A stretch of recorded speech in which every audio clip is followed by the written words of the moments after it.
Film की शुरुआत में हमें ये बताया जाता है कि अर्थ पर ग्लोबल वार्मिंग होने की वजह से अर्थ का टेम्परेचर बढ़ता ही जा रहा है, जिसे सही करने के लिए कई देशों के साइंटिस्ट ये बताते हैं कि उन्हें टेम्परेचर कम करने के लिए एटमॉस्फेयर में CW7 नाम का कूलिंग एजेंट को डालना होगा। ज़्यादातर देश इस डिसीजन पर एग्री हो जाते हैं और CW7 को रिलीज कर देते हैं, पर किसी को नहीं पता था कि इसका क्या दुष्परिणाम होगा।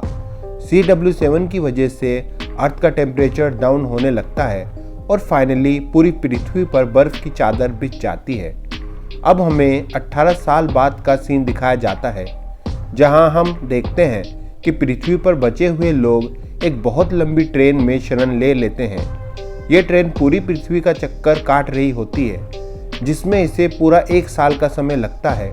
ये ट्रेन विल्फर्ड नाम के एक शख्स ने बनाई थी। इस ट्रेन का नाम स्नोपियर्सर रखा गया था। विल्फर्ड खुद भी इस ट्रेन के इंजन वाले हिस्से में रहता है। इस ट्रेन में अमीरों और गरीबों का विभाजन किया गया था। अमीरों के लिए इस ट्रेन में सारी सुख सुविधाएं थी, वहीं जो गरीब लोग थे वे बहुत ही बुरी हालत में उस ट्रेन में अपनी गुजर बसर कर रहे थे। इन लोगों को फ्री लोडर कहा जाता था, क्योंकि ये फ्री में इस ट्रेन में सफ़र कर रहे थे।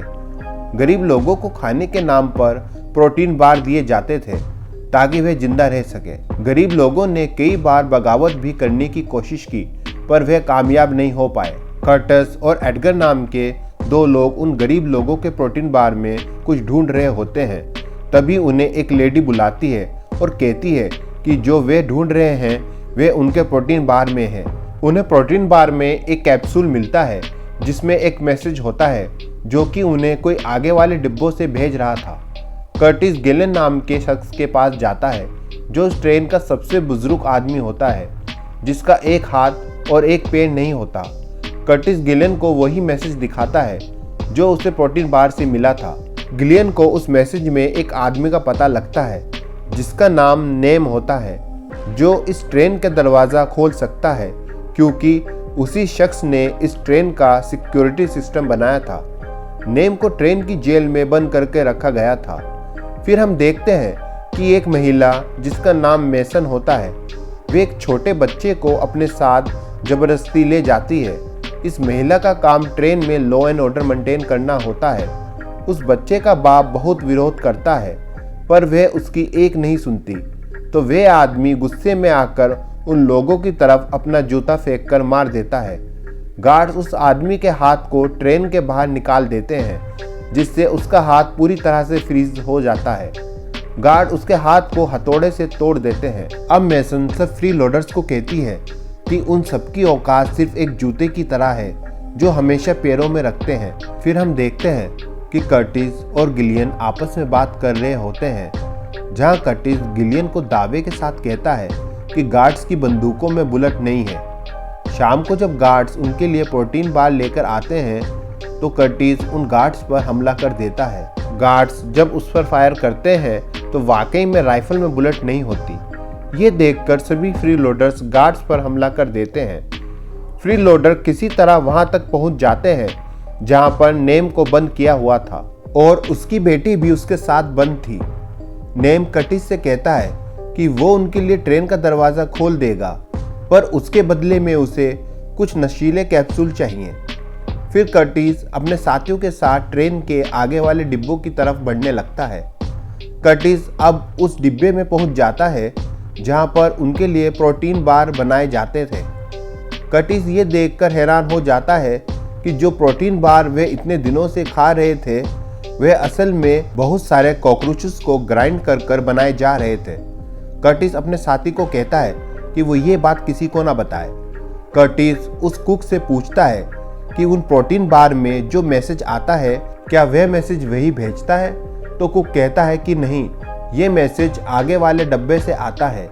उन्हें वहाँ से एक और मैसेज मिलता है जिस पर वाटर लिखा होता है। इसका मतलब ये है कि आगे वाले डब्बे से ही पूरी ट्रेन में वाटर सप्लाई होता है, और अगर वो लोग वहाँ पहुँच जाए तो वे वाटर सप्लाई बंद कर सकते हैं। जैसे ही नेम ट्रेन का अगला डब्बे का दरवाज़ा खोलता है तो वहाँ पर बहुत सारे गार्ड होते हैं। अब फ्री लोडर्स और गार्ड्स में लड़ाई होने लगती है। तभी ट्रेन एक ऐसी जगह पर पहुँचती है जहां वो हर न्यू ईयर पर आती थी।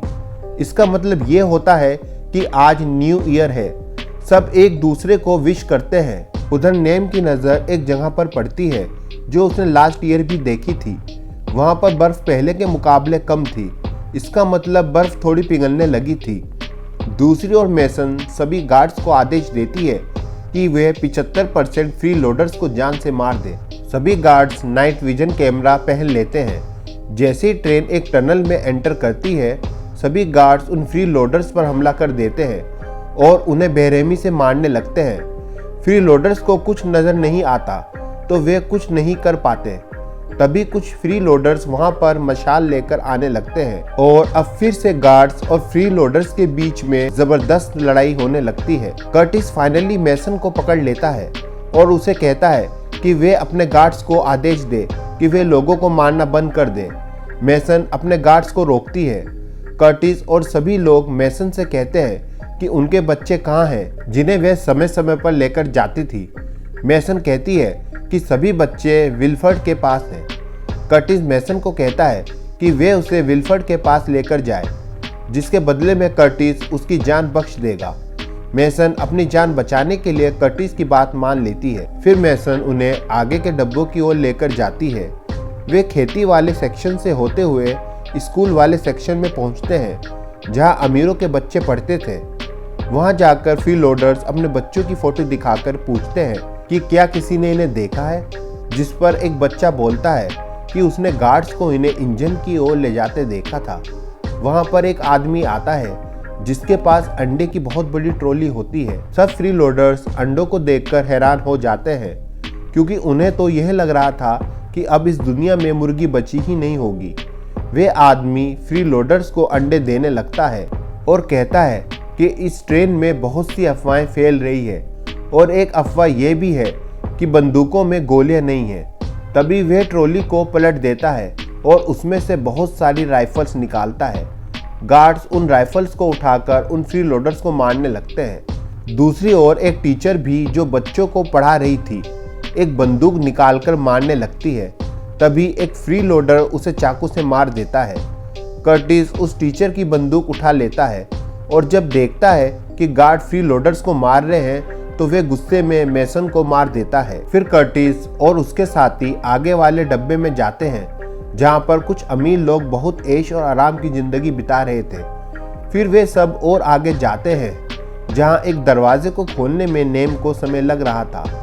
तभी वहां गार्ड्स का इंचार्ज आकर गोलियां चलाने लगता है, जिसमें कर्टिस के कुछ और साथी मर जाते हैं। इसी लड़ाई में इंचार्ज भी मर जाता है।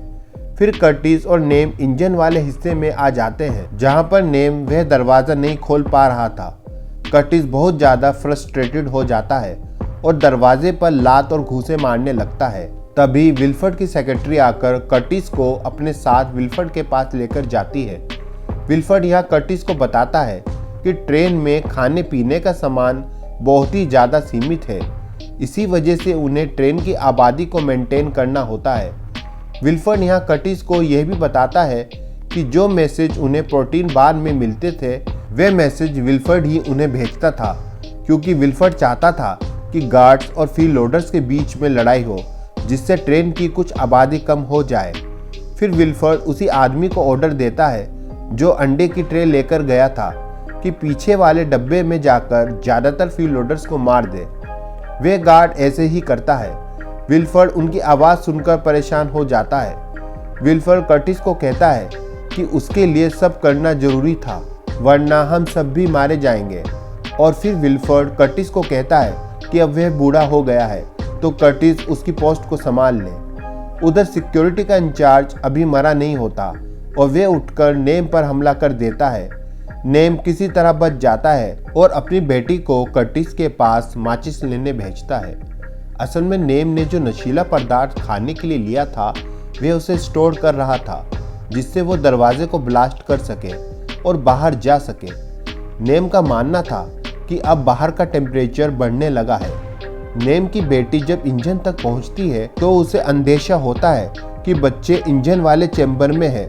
कर्टिस और वो इंजन खोलते हैं जहां उन्हें वो बच्चे मिल जाते हैं। विल्फर्ड कर्टिस को बताता है कि ट्रेन के कुछ इंजन के पार्ट्स काम नहीं कर रहे थे। इसी वजह से उसने इन बच्चों को यहाँ काम करने के लिए लाया था। अब कर्टिस को बहुत गुस्सा आता है और वो विल्फर्ड को मारने लगता है। इसी बीच वो नेम की बेटी को माचिस भी दे देता है। दूसरी ओर नेम की बेटी जाकर उस केमिकल में आग लगा देती है, जिससे ब्लास्ट हो जाता है और ट्रेन का दरवाज़ा टूट जाता है। इसी ब्लास्ट की वजह से वहाँ बहुत बड़ा एवलांच आना शुरू हो जाता है, जिसकी वजह से बहुत सारी बर्फ ट्रेन से टकरा जाती है और ट्रेन पटरी से उतर जाती है। ट्रेन नीचे खाई की ओर गिरने लगती है, जिसकी वजह से बहुत सारे लोग मारे जाते हैं। फिर हम देखते हैं नेम की बेटी और एक छोटा बच्चा ट्रेन से बाहर आते हैं। उन्हें कुछ दूरी पर एक पोलर बियर नजर आता है। इसका मतलब यह होता है कि धरती पर जीवन दोबारा पनपने लगा है और यहीं पर मूवी का एंड हो जाता है। यह फिल्म 2013 में रिलीज हुई थी और इसकी IMDb रेटिंग 7.1 है। तो दोस्तों, अगर आपको यह कहानी पसंद आई है तो मेरी वीडियो को लाइक और शेयर कीजिए। साथ में चैनल को सब्सक्राइब करना ना भूलें और बेल आइकन का बटन दबा दें, जिससे आगे आने वाली वीडियो का नोटिफिकेशन आपको मिल जाए।